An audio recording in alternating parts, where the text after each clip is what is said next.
welcome to Conversations with Dr. Stephen Greer. This is Dr. Greer, and I'm joined today in this interview with Linda Willitts, who, of course, has worked with us for many, many years. And we're going to be talking about something very interesting today to people who like sort of some of the far-out stuff that has to do with the extraterrestrial and UFO phenomenon. And it's really the history of what Dr. J. Allen Hynek called high-strangeness, which is a term that he used back in the 60s and 70s to describe some of the things that have to do with the transdimensional, some would say paranormal, although for us it's become rather normal, aspects of this. And this is the reason we're doing this is because so often people forget that there's a very, very long history stretching now about 50 years, maybe 60 years, into a period where the types of observations that deal with how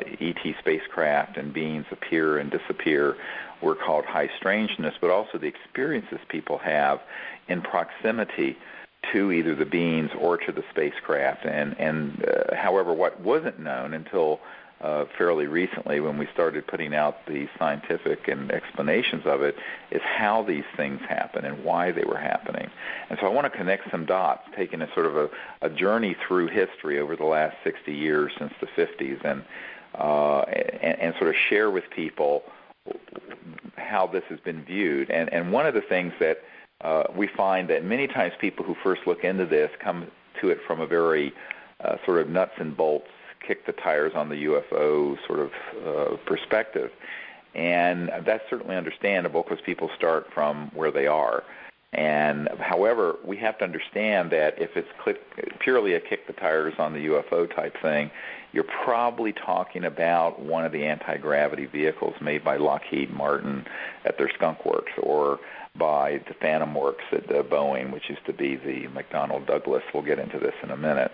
And also maybe from Northrop's Grumman Secret Operations, or some of the other facilities that are up in the high desert of California near Palmdale and Lancaster, up near the Edwards facility, or the areas out in so-called Area 51, which is really Pahut Mesa, and some of the other classified areas in Utah. And that's more of the kick in the tires because you're dealing with things that are man-made, anti-grav things that are manufactured according to conventional manufacturing, but also, while they are anti-gravity, they're not nearly as exotic as an extraterrestrial interstellar vehicle.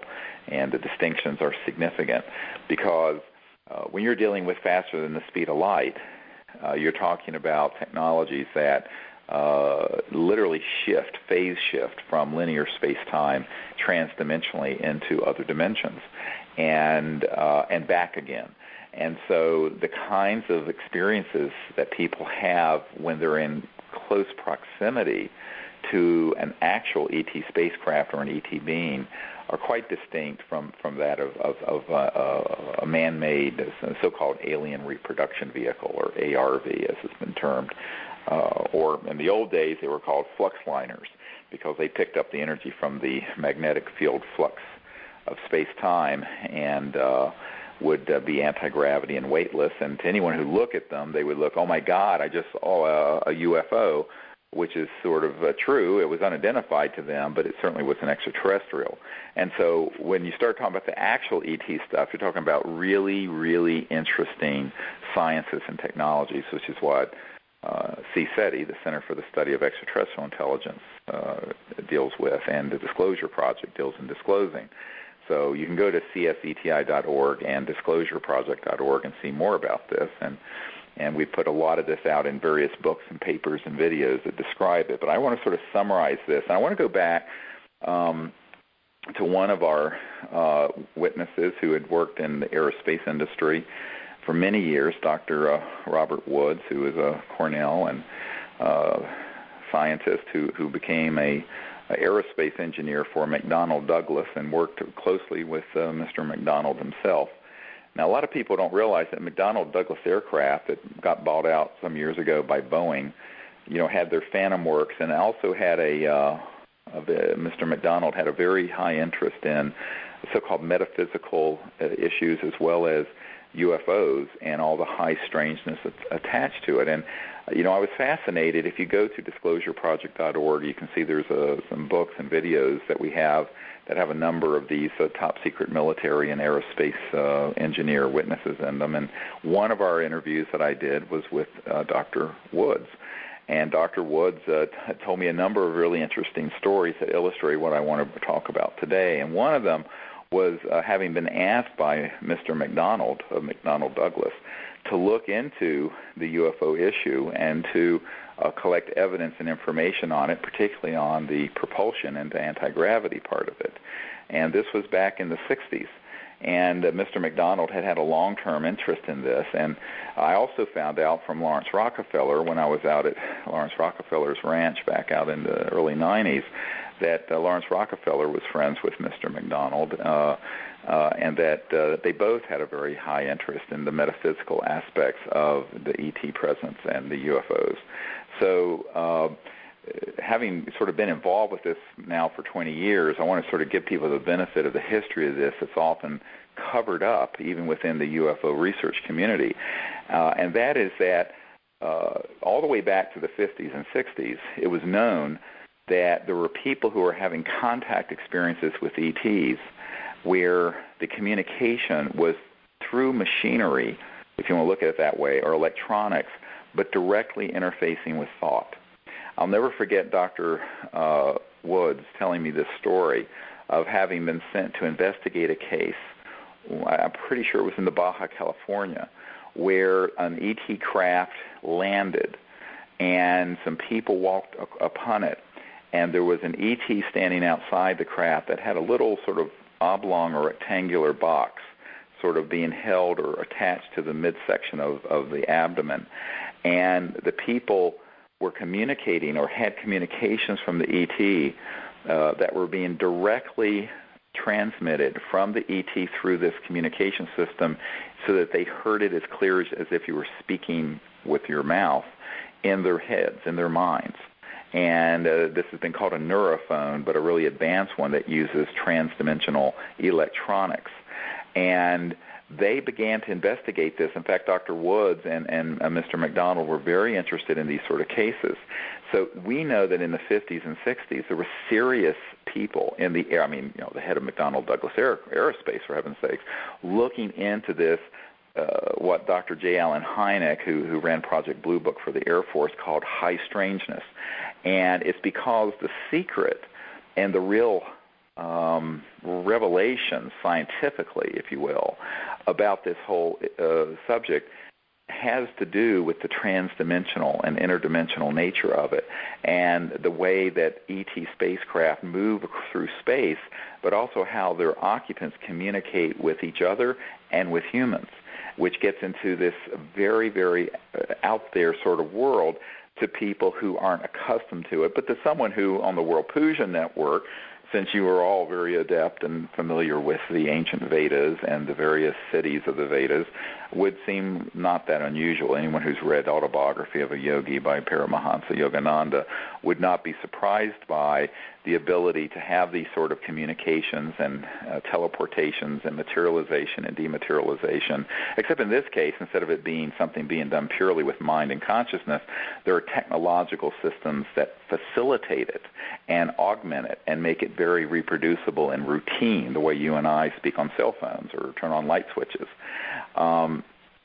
So, that one case that Dr. Woods told me about, and said it opened up a whole sort of panorama of research into the nature of how the ET civilizations come and go, and that their communication systems are interfacing with consciousness and intelligence through this non-local field of omnipresent mind, which is the sort of the nexus, the heart of all that exists, is this awareness, this cosmic mind, from which all matter and all space and all time and all electromagnetism and what have you and all dimensions are phasing and fluxing out of and being sustained by. It's a conscious universal hologram. The whole cosmos is awake and living.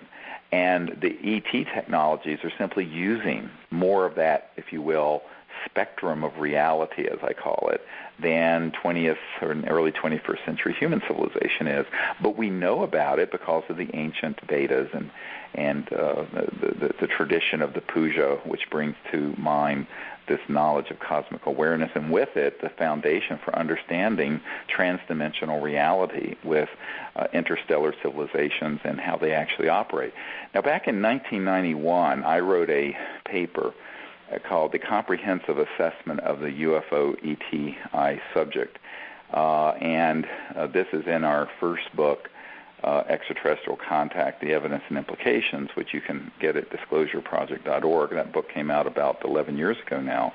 And what's very interesting, or 10 and a half years ago, and what's interesting is when I first wrote that paper, sort of a white paper that did a comprehensive look at this whole subject, it included a whole section on consciousness-assisted technologies and technology-assisted consciousness. In other words, consciousness-assisted technologies is where the ET beings, or human, interface with their spacecraft or device, and those technological capabilities are assisted and interface with mind.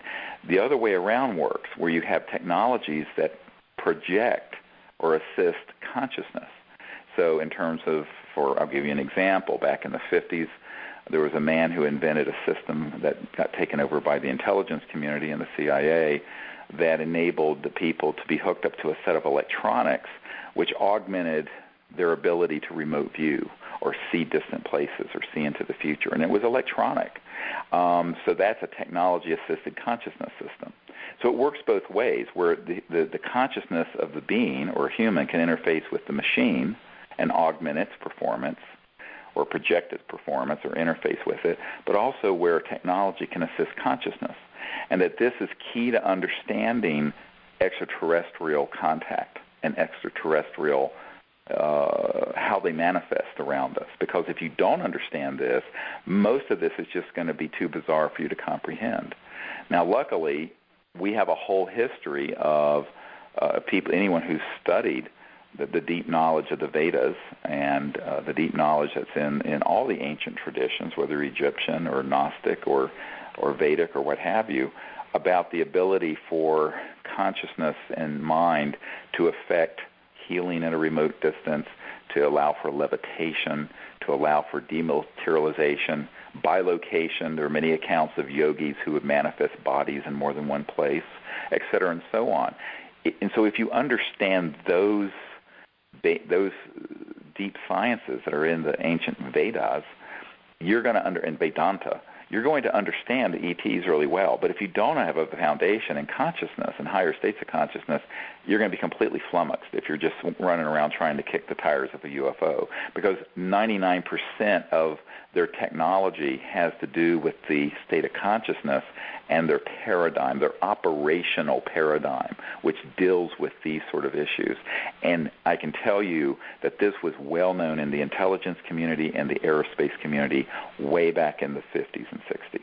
Now, I find it humorous because often I will go to a conference where I'll be talking about this in 2010, and there will be people who are UFO experts where this is revelatory to them. And I'm always shocked by it because I'm going, how can this be revelatory when the literature going back to the 50s and 60s on this subject is replete with examples and expositions of this?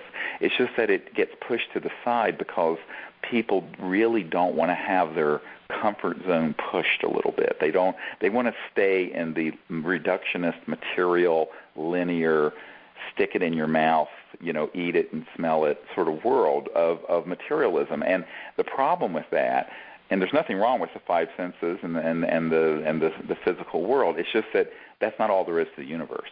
And if it's all that you're focused on, you're going to miss more than 90% of how the ETs actually are in our environment, how they're interacting with humans, and how they appear and disappear and materialize and dematerialize. So I think it's really interesting. And, Linda, you found some of the interesting names of aircraft because of the metaphysical interest that James McDonald, Mr. McDonald had, McDonnell Douglas. And some of them were really interesting. You want to share some of those? Yeah, they're really cool. You had me Google it. I found, of course, Phantom. The Phantom jet's really famous because it's pretty recent. Another was called the Voodoo, Banshee, the Demon. A cool name I thought was Moonbat and Goblin and Spectre, spelled with, TRE at the end, like that's another word for ghost, kind of an old-fashioned word, and Sky Ray. And McDonnell also built the Mercury and Gemini space capsules for NASA, so got into some star systems there. And also, Mothership was one of them. Oh yeah, one of the planes was nicknamed the Mothership. Right. And so this interest is not well known in a lot of circles that the founder of McDonnell Douglas Aerospace had, but not only had but had asked some of his senior aerospace engineers to research very thoroughly, and did so. And in fact, one of the interesting accounts that we have from Dr.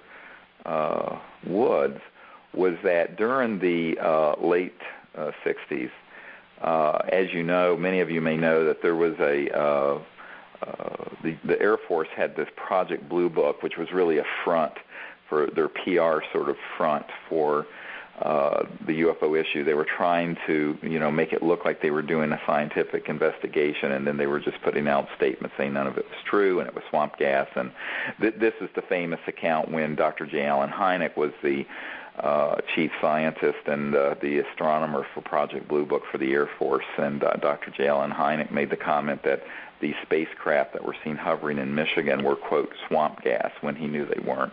And that caused a huge PR uproar, including Congressman Gerald Ford at the time, getting quite irritated that the things that people were seeing that were very credible people were being dismissed as a natural phenomenon when they obviously were not. And later, Dr. J. Allen Hynek left Project Blue Book and started the Center for UFO Studies, and actually made a 180-degree turn, acknowledging that these were real and they're most likely interplanetary. But he's the one who coined the term high-strangeness. And those of you who saw the movie Close Encounters of the Third Kind by Steven Spielberg, Dr. J. Allen Hynek actually makes a cameo appearance in that after the huge mothership lands and people are boarding it, and Richard Dreyfuss is taken on board and what have you. And what I find very interesting about what during that period is that Dr. Woods was looking into being on the so-called Condon Committee, and Dr. Condon was a scientist at the University of Colorado that had gotten a contract to look into the UFO subject by the Air Force. Now, what he really was, and I have a CIA document that states this, is that he was on the payroll of the Central Intelligence Agency, and his role was really to do a takedown, where basically he would set up a scientific committee. They would look at all the reports and all the photographs and then conclude that there was nothing further to investigate, so that the Air Force could close Project Blue Book and from then on just deny any of this was real. And Dr. Condon was the front person, and I have a CIA document that names him as being, and it says in there, his involvement with the CIA cannot be revealed because otherwise his committee's report would have no credibility. So now I got that document after I met with CIA Director James Woolsey. But what's interesting is that during that period, Dr. Woods from McDonnell Douglas was going to work on that committee, but he was on going to Dr. Condon saying, look, these things are real, they're interplanetary, and he could see that Dr. Condon was simply, this is all in the interview, and it's at disclosureproject.org, and Dr. Woods, who's a very senior scientist at McDonnell Douglas Aerospace, said point blank to Dr. Condon that, you're just throwing out data and evidence and you already have a conclusion you've reached. And so Dr. Condon went to McDonnell Douglas Aerospace and personally met with Mr. McDonald, the head of McDonnell Douglas Aerospace, and asked that Mr. McDonald fire Dr. Woods from his position. And this is in the testimony we have from Dr. Woods, whose credibility is unassailable. Now, later, of course, Mr. McDonald called Dr. Woods into his office to discuss this, and Dr. Woods was not fired. But it became very clear to McDonald and to Dr. Woods that the fix was in, that even though they didn't have the CIA document I have now, they knew that someone had ordered Dr. Condon to pretend to be an objective scientist.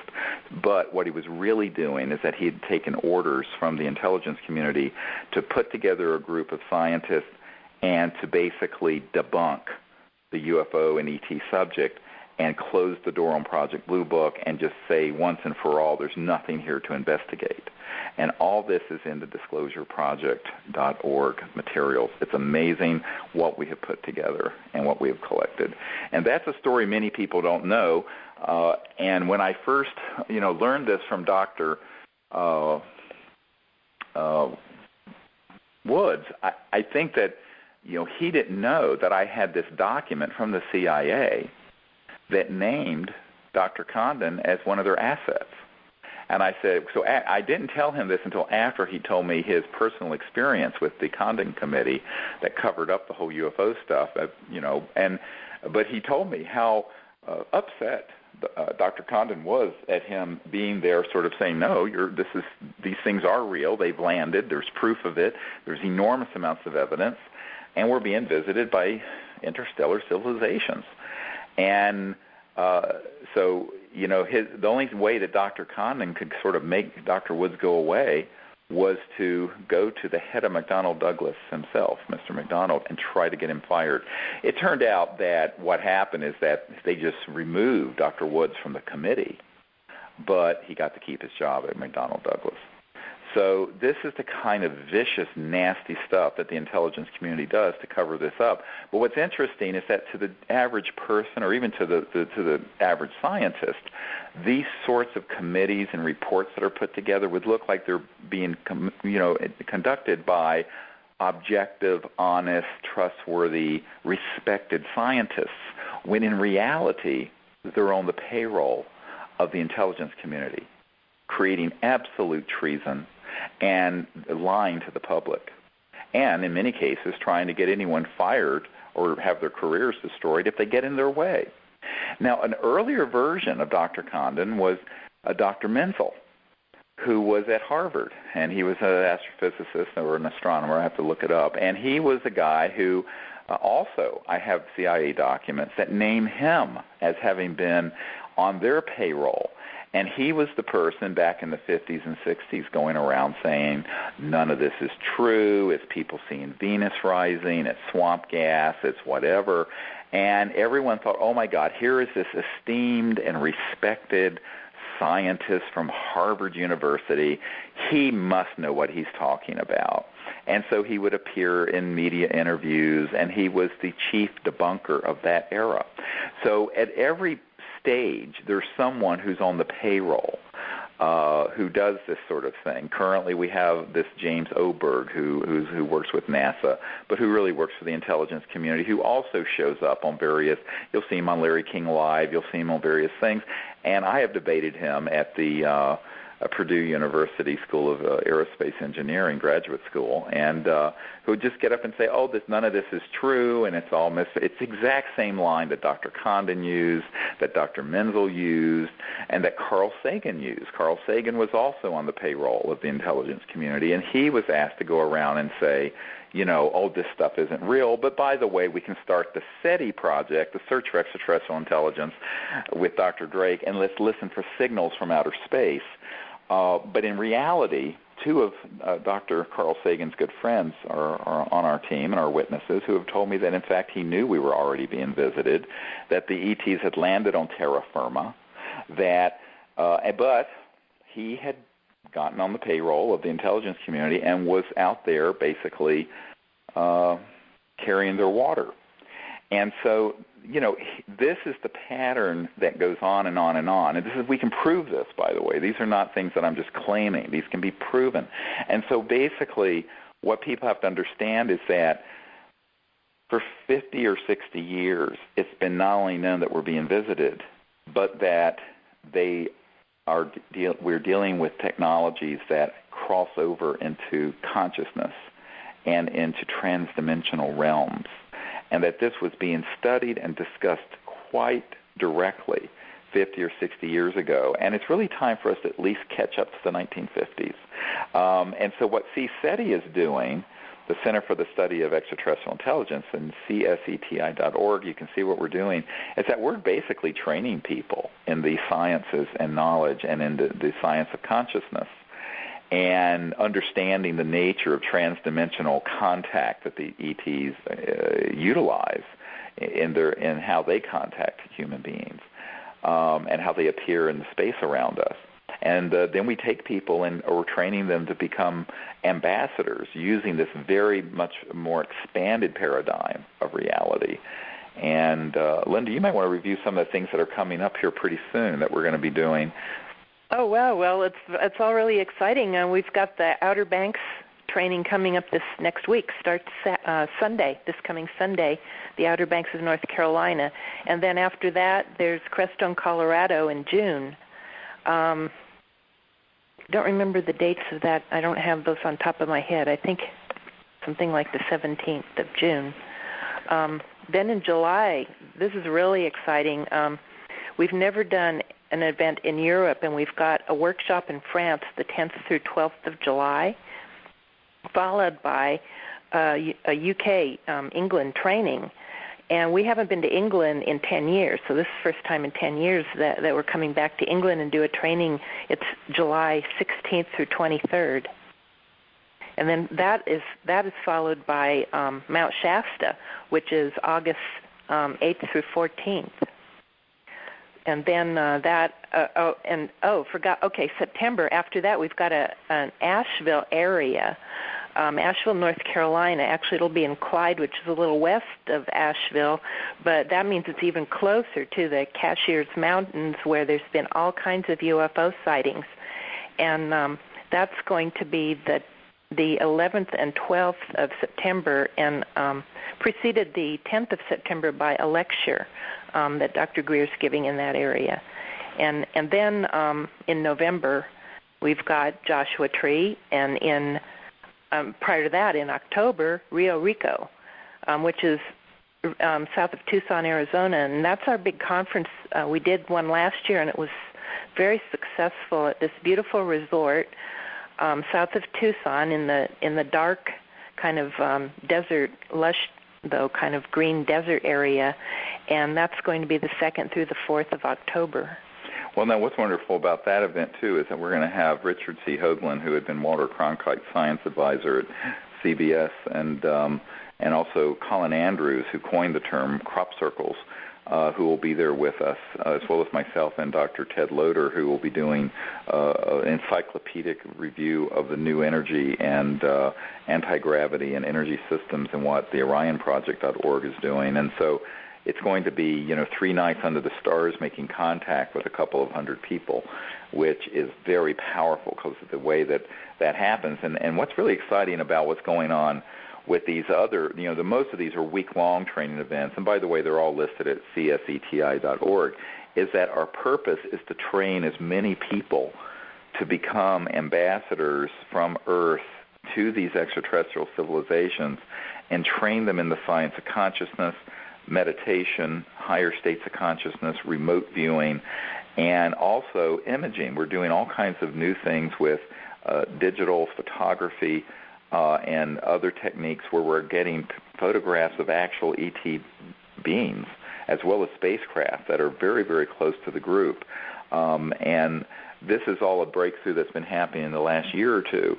And one of the things that we train people in is how to form a group so that no matter where you're living, if you're living in France or if you're living in California or if you're living in Malaysia, you can get a group of, 3 or 4 people and train them and go out after you've been trained to do this and go out and make contact.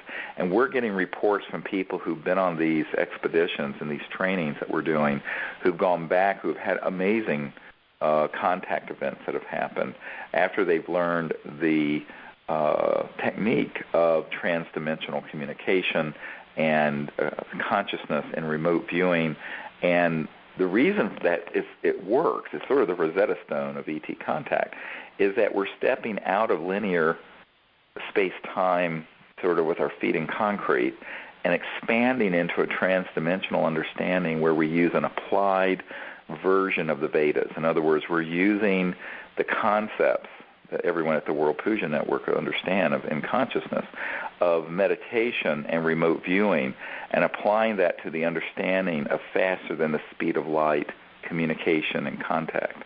And it's very, very effective. And in fact, when I first wrote this paper in 1991, it was 19 years ago this spring, and it made its way, unbeknownst to me at the time, through the CIA and the aerospace community. It was Dr. Woods who called me and he was working with McDonnell Douglas, and he said, "How do you know this? This is the most accurate, comprehensive assessment of the subject we've ever read." I said, "Well, who are you?" And he told me. He said, "Well, I work for McDonnell Douglas, and I've been looking into this since the 50s and 60s. And I said, "Well, it's based on the experience we've had. And it's based on the knowledge of the nature of faster than the speed of light travel and communication, which crosses into transdimensional reality, into consciousness, and in thought." And he was just flabbergasted. And it was interesting because that was an early confirmation 19 years ago from a senior scientist in the aerospace community that we were very much on the right track. Not that I had any doubt of it, because if you read Hidden Truth, Forbidden Knowledge, sort of my autobiography that describes how I made contact back when I was 18 years old and what happened, you sort of get the sense that, once I had a near-death experience and then started practicing meditation, it became very easy to contact these ET spacecraft and beings because they interface with consciousness and what I call coherent thought, very clear thought radiating from a higher state of consciousness.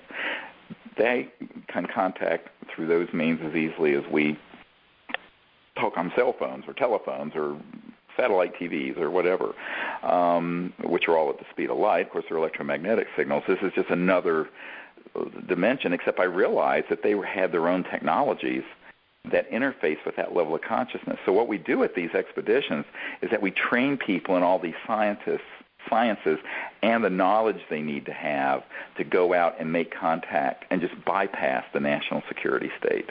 And this is why, it's really kind of,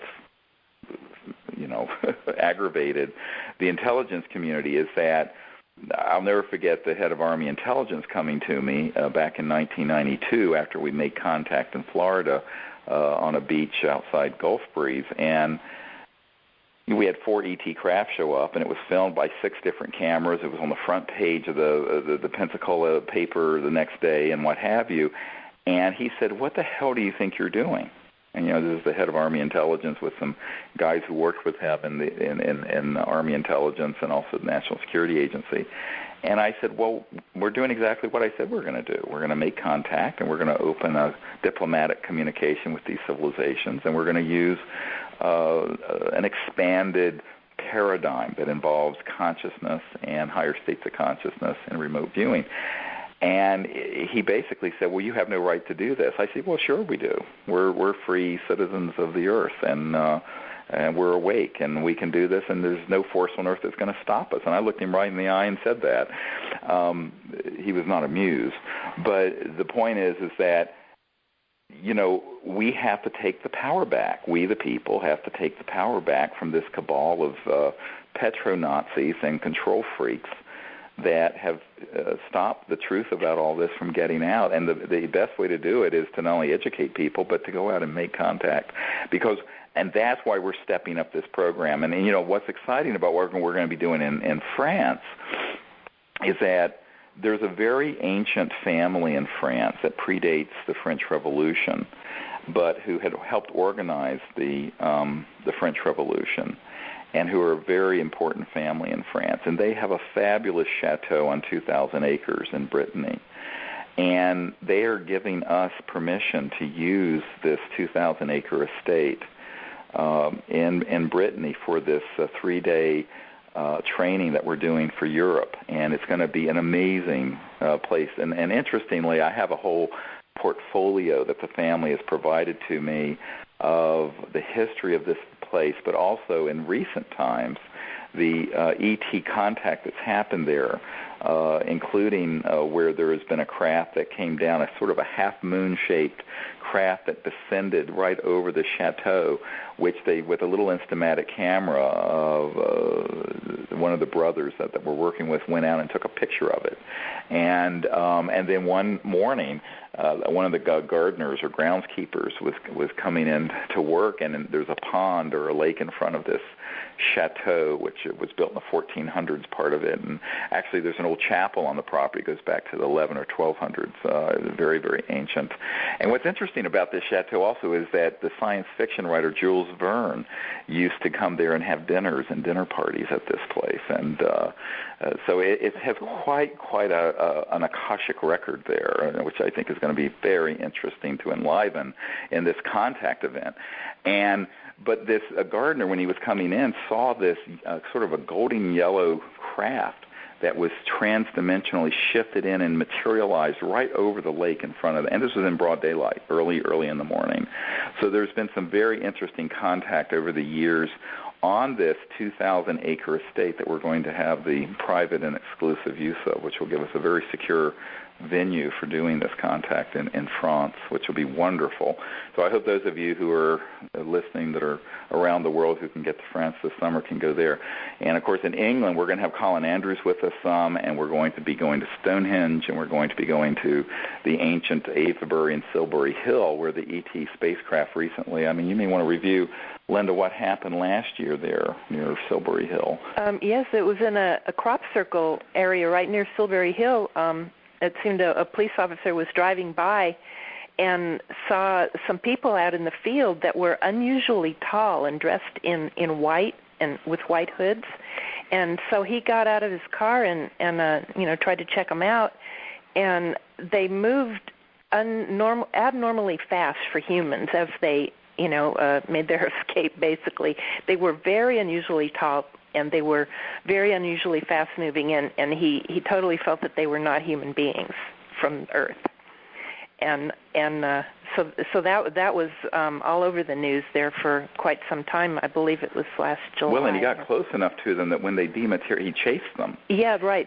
And they sort of dematerialized in this vortex of strange energy. And their footprints in the wheat disappeared. I mean, they just quit at one point where they dematerialized. Right. There were actually footprints of these ETs, and where they dematerialized and went back out into transdimensional space-time, the footprints just end. And this was in real time, and it was just. But also, right by Silbury Hill, there was a ET craft that blipped in and out that fully materialized a couple of times, and we're going to be right near there. The other thing that's very exciting about this expedition to England for this week that we're doing is that we're going to also have the use of this 1,800-acre estate in Wiltshire, which is in the county where Stonehenge is located, and Silbury Hill, and all these ancient mystical sites. And it's part of the Royal Trust lands, actually. And where this huge estate is right in the epicenter of where the most authentic and interesting crop circles have manifested over the years.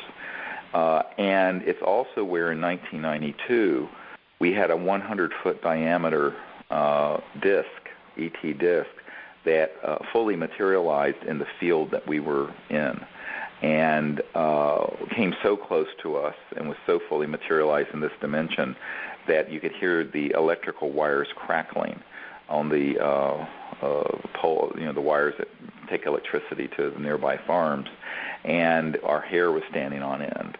And the compass I was holding was spinning counterclockwise, the same as the spacecraft was spinning. So the craft was spinning counterclockwise about 10 feet above the ground, and my compass was slowly spinning with the magnetic field rotating. So these craft, when they're fully materialized, cause a magnetic field rotation. Now, this gets into some more high strangeness, because what I want to talk about next is that when you have a craft either materialized or even if you don't see it, but it's in the area and our electronic detectors and magnetometers are going berserk like they have been for the last 2 years when we're having contact, there's an alteration in space and time so that people have the experience of time standing still or speeding up. We can be out this happened to us recently at Joshua Tree, where we would be out for 2 or 3 hours and it seemed like 15 minutes. Right. Same thing at Boca Grande. It's it's very, very, very profound. It's like, oh my God, it's like 1 a.m. Where did the time go? Or it can be the other way around, where time sort of spreads out. And the other thing is we're space, where we will be in an area and suddenly we'll be enveloped in an energy field where the space is darkened or lighter. And the rest of the remote, looking further away, just vanishes. And yet, we're sort of just in a field of energy. And so space will alter as well as time. And this has been reported as sort of the high-strangeness of ET contact. And another phenomenon that's really quite amazing is that when we had contact with this ET that we've determined is from the Andromeda Galaxy, about 2.5 million light years from now. And if you go to CSETI.org, you'll see this photograph of this ET being that Raven took a picture of and that flashed in, and she had her digital camera open for 3 or 4 seconds and captured it. And I have a whole write-up that I've put out there about how this happened a few months ago at Joshua Tree National Park. And we've had more of that happen at our last expedition at Boca Grande Island, which we're still I haven't even had a chance to look at all the pictures yet. I've been so busy, but of ET beings that are right in the circle with us, that are amazing photographs.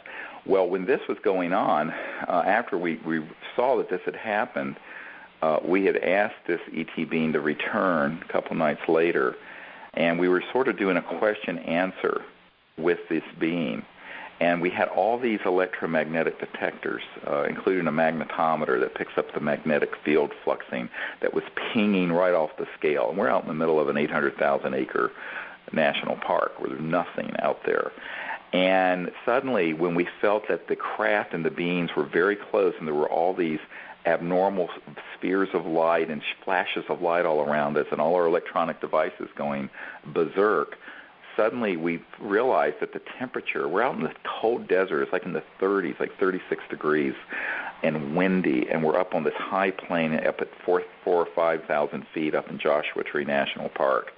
And, it's really freezing, and it's November. And suddenly we're taking our coats off. It's so warm, and we had someone there with a digital thermometer, and the temperature went from 36 degrees to 69 degrees in a matter of minutes. And it was really localized. Yes, very localized, exactly where this being and this craft was, where it was altering the environment, where the air was, I call it a thickening of the air and the energy, and there was this radiant energy where it was actually became warm. Even though with the naked eye, there was really nothing to see. But the electronics were all indicating, and so were the cameras capturing images. So there's an amazing amount of sort of high strangeness things. And one of the things we've done in this new book that just came out, Contact, Countdown to Transformation, we have a DVD with it that shows some of these images that you can get. It comes free with the book if you order at disclosureproject.org, but nowhere else. So that's just how it's being done right now. But at disclosureproject.org you can get this book, and it has about 17 years of these experiences and a whole list of descriptions of the kind of high strangeness things that have happened that deal with how these ET craft materialize, dematerialize, contact people, the effects they have in the environment, the effect they have on your sense of time and space. It's all really fascinating, and it's a whole new world, really, for people who get introduced to this. So we just love it, and that's why we're doing all of these special expeditions this year to train people. We're at this final countdown to open contact, and we think it's important that as many people as possible learn not only that we're not alone, but learn how to make contact, and to do so in the framework of universal peace without fear.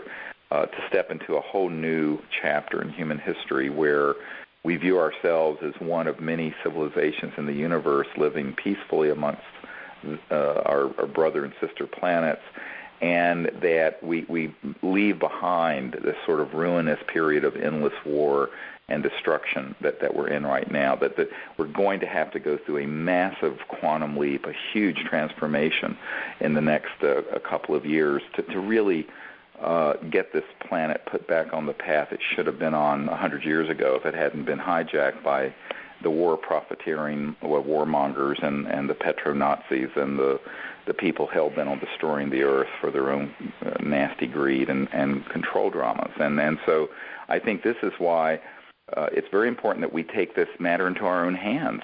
And one way you do that is to say, okay, they're there. The ETs are here. There's no evidence. Look at no doubt about the evidence. The evidence is overwhelming. So there's no doubt about it. What are we going to do about it? We're going to wait for the Secretary of State, Hillary Clinton, to initiate an open diplomatic contact protocol? Well, that'd be nice, but until they do, we better do it. And, yes, we're providing information to senior people who are in the Obama administration. Yes, we're providing information to other senior government officials around the world. There's a G7 country that we're trying to move along in terms of doing an open diplomatic contact protocol. But the reality is that in the field of consciousness, of what Rupert Sheldrake called morphogenic fields, where things happen because people begin to do it, and that the more people do something, anything, the more it supports that pattern. So we can either be engaged in, debate and rancor and conflict and war, or we can be engaged in universal peace and contact and bringing out the real solutions in the energy sector like the OrionProject.org is working on. So, you have to make this choice consciously. But once you make the choice, the doors are just opening. And what we're finding with our contact efforts over the last 2 years is that there's been this amazing ramping up of contact in every dimension: physical, ET beings, transdimensional, photographic, electronic, craft materializing right over us, you name it. We've had them speaking to us more than ever. Yes. Your people, the whole group will hear a number of ET voices right standing outside the circle, and actually have a recording of one at Orange County in November. So what's interesting is that this is happening with such a rapid increase. So what it says to me is that the time has really run out for the secrecy, and the time has run out for the old paradigm. And, we need to make ourselves ready for the big change, the big transformation that's coming. It's all getting so much more and more exciting. And back to the temperature changes. I mean, those happen routinely. Most of our trainings are held in areas that get a little chilly at night. Mount Shasta, Creststone, Joshua Tree in particular.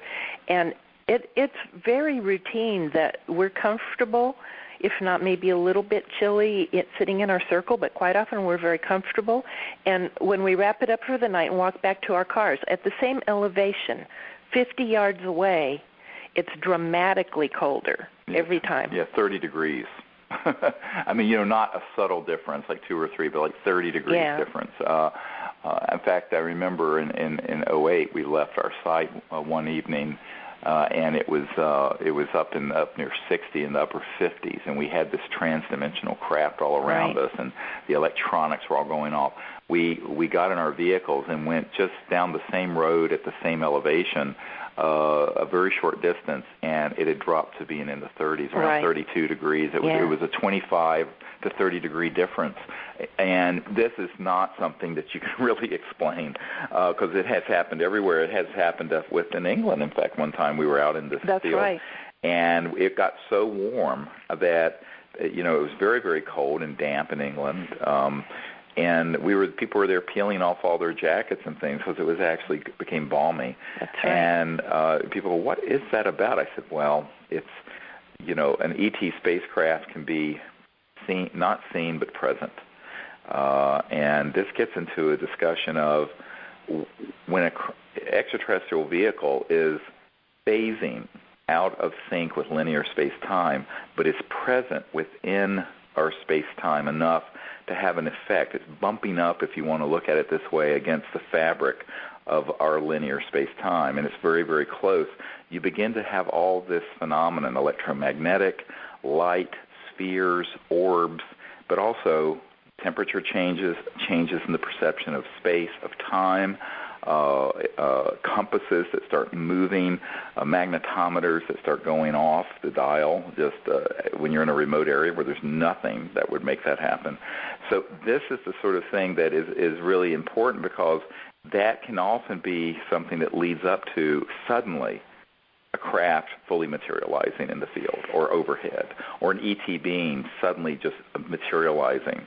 And in the case recently of actually being photographed, which we have had happened at Joshua Tree National Park and then at Boca Grande Island this past February out in the Gulf of Mexico. So Lord knows what will happen next week at the Outer Banks, the barrier islands of North Carolina. And then we'll be in Colorado, as she mentioned, in June, and then all these exciting things in England and France in July. So I think that understanding the true nature of ET reality is important, because what they're really asking us to do is to stretch our wings a little bit and spread the envelope of our understanding, so that we're not locked only into the paradigm that we find ourselves in, sort of a materialistic reductionist paradigm that, in fact, that it's been known for 50 or 60 years that these extraterrestrial spacecraft are dealing with things that alter space, time, that materialize, dematerialize, that have technologies that interface for communication directly with consciousness and thought, and that, moreover, pick up our directed, coherent thought if we engage in expanded consciousness in the meditative state and remote view them and then connect to their people and connect to their electronics. This is what we train people to do, and this is why they show up. It's not as if they're just, randomly happening. These are very specific events that are happening because we have learned by studying this subject and through our own experiences how to do it. And now we're trying to share it with as many people as we can, because it's such a beautiful experience. And some people, when they first hear this, they go, "Ooh, aren't you scared?" I said, "Oh, never." It's wonderful and exciting and beautiful. I mean, there have been a few scary things that have happened by people coming up upon us. Or, we were in Mexico once and had a bunch of police come up with guns and tried to kill us and kidnap us and stuff. But humans are scary, but the ETs certainly aren't. It's nothing but delightful every single time. It's just incredible. Yeah, this is the irony of it, with all the spooky stuff and false information that's out there about the aliens. We've been doing this for 20 years, have never had anything frightening or harmful happen, even though we've had all this contact. But anything that has been sort of distressing has all come from the hands of our fellow humans. Uh-huh. So, ironically, the thing that most people worry about is the thing you don't need to worry about, and that's the ETs. The ETs are certainly not hostile, and they're certainly in a state of very evolved level of understanding of consciousness and of reality. Because, let's face it, if you're traveling faster than the speed of light through intergalactic or interstellar space, you're simply not going to be able to be at that level of technological capability and be primitive and savage the way humans have behaved with each other in the last 100 years, where we've killed 200 million of our own people in warfare. You can't, because the technologies are so advanced that if you had that level of consciousness, you would obliterate yourself instantly. So it's the ultimate mutual assured destruction in that sense. And so, the fact is that these civilizations that are coming here are not only not hostile, but they're profoundly peaceful. Although there are aspects of them that have sort of a guardian function for the universe. And what I mean by that is that, if we step outside our own, just step outside our own human cage for a minute and go out into space and look at Earth and what we're doing to Earth and to each other, all the murders and all the crime and all the warfare and what I call planeticide, the deliberate killing of a planet by a bunch of people keeping secret all these sciences and technologies. And we're going into space, and we have secret weapons using these sort of electromagnetic scalar systems, and we have weapons of mass destruction, thousands of them aimed at each other, and we have these wars raging on the planet, endless wars, year after year after year. The ETs could be excused for being a little bit concerned about the fact that as a people, we're technologically becoming rather advanced, but we have not socially and spiritually advanced as far as our science and technology. And this is a dangerous period. And no wonder they would have a concern. You know, one of the top secret witnesses we have, Colonel Diedrichson, had been head of the Atomic Energy Commission, which is now the DOE, but back in the 50s and 60s. And he was in charge of all the nuclear facilities around the United States. And he said every single one of our nuclear weapons plants and nuclear manufacturing plants and storage areas and bases had been visited by these ET craft because they were very concerned about what we might do to this beautiful planet and to each other, but also that we're going out in space with these things, and that this is something that would make sense. So there is also a guardian function. But the fact that they're concerned about our hostility and may have done certain things in the past to protect the universe from us does not mean they are hostile. There's a very big difference. So I think we need to look in the mirror and realize that we need to fix our own problem before we get into a paranoid snit over the fact that, you know, all the rumors about the ETs, because in reality there's simply no evidence at all that they're hostile towards us. They have concerns, but they're not hostile. And so what we have to do is step out of that whole false duality of us versus them, and the whole mindset of cowboys and Indians in space, you know, engaging in sort of a galactic war and all this sort of stuff, which is the fantasies of the end of the world freaks, and really say, look, let's leave all that duality behind and step into a state of awareness where we see that we're all one conscious being in the cosmos, and it's time for us, at least some of us, to step forward as the wise people on Earth to be contacting these civilizations, welcome them here, and ask how we can work together, and to do this in a spirit of universal peace. And if you do this, my friends, you will be very surprised at how they will show up in your life and in your backyard and in your room and in your lucid dreams and everywhere else. So it's a very, very exciting concept. So this is what we want to teach everyone and inspire people to do. And that's why we're doing these events this year. We're really doing more than we've ever done, and I think this is going to be an amazing year for contact. It's absolutely going to be amazing, and we're collecting more and more hard data especially in the way of still photos and camcorder shots with night vision, and now we're beginning to record more and more sounds as well. Right. And you know, the people who come to these events, often they'll say that it's changed their life forever. Oh, yeah, absolutely. Yeah, so it's wonderful. So I hope that you can make it, and I hope this sort of trip through the last 50 years of high-strangeness and transdimensional experiences helps people understand that really the reporting of these sorts of experiences goes back at least 50 or 60 years, and some would say thousands of years, to be honest. But in the modern era, certainly 50 or 60 years, and that really what we're doing is taking that knowledge and that understanding of a transdimensional universe, of a conscious, holographic, quantum universe, and utilizing that knowledge to make contact and to teach people to make contact for the purpose of universal peace and the creating of a new world where the Earth is living peacefully out in space with all of the other interplanetary civilizations that are waiting, I believe, to welcome us with open arms as soon as we learn to live together peacefully together on this planet. Well, that's what I wanted to share today, and thank you, Linda, for bringing that information. And I'd like to thank the people at the World Pujan Network for allowing us to share this information to their listeners. And I hope to see some of you soon at one of these expeditions out into the stars soon. It'll be a wonderful experience for anyone who comes. And until then, be in peace, and God bless all of you. This is Dr. Stephen Greer and Linda Willitts, and we will talk to you soon. Bye-bye.